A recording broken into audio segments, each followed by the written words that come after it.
जय श्री राधे कृष्ण। आज हम आपके सामने एक ऐसी दिव्य घटना प्रस्तुत करने जा रहे हैं जो केवल सुनने भर से यह सिद्ध कर देती है कि सच्चा भक्त और सद्गुरुदेव के बीच का संबंध कितना गहरा, कितना दिव्य, कितना सजीव होता है।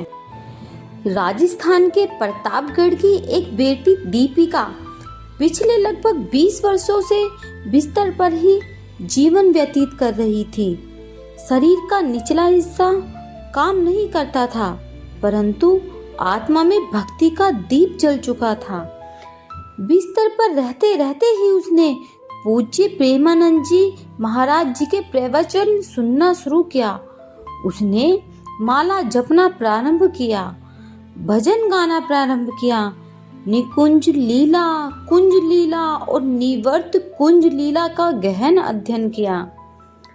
दीपिका हमेशा कहती थी, हे सद्गुरुदेव, अगर आपने कृपा कर मुझे अपने श्री चरणों तक न पहुंचाया होता तो मेरा यह जीवन व्यर्थ हो जाता।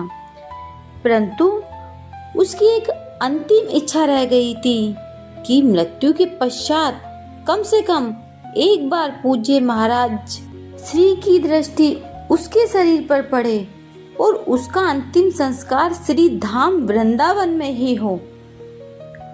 कुछ दिन पूर्व दीपिका का शरीर शांत हो गया। परिवारजन उसे लेकर श्री धाम वृंदावन पहुंचे। रात्रि भर यह प्रयास होता रहा कि पूज्य महाराज श्री के दर्शन दिवंगत बिटिया के शरीर को मिल जाए। रात्रि 2 बजे महाराज जी के दर्शन की आशा थी, पर घोषणा हुई कि स्वास्थ्य बिगड़ने के कारण आज महाराज जी नहीं आ पाएंगे। सब निराश हो गए, लेकिन दीपिका की इच्छा तो अधूरी नहीं रह सकती थी। सुबह 6 बजे जब एम्बुलेंस मोक्ष धाम की ओर बढ़ रही थी, तभी चमत्कार हुआ। NRI ग्रीन के पास पूज्य प्रेमानंद जी महाराज अपने 2-4 शिष्यों के साथ पैदल आते हुए मिले।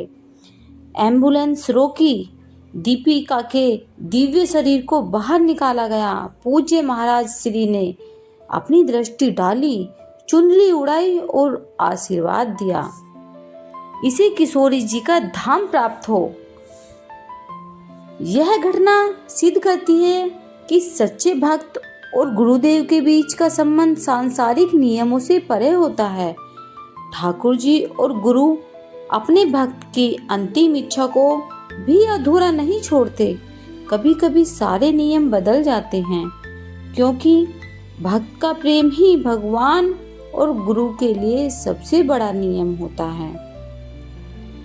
ऐसी दिव्य कथा हमें यह सिखाती है कि विश्वास और भक्ति कभी व्यर्थ नहीं जाती। जय श्री राधे कृष्ण। राधे राधे राधे।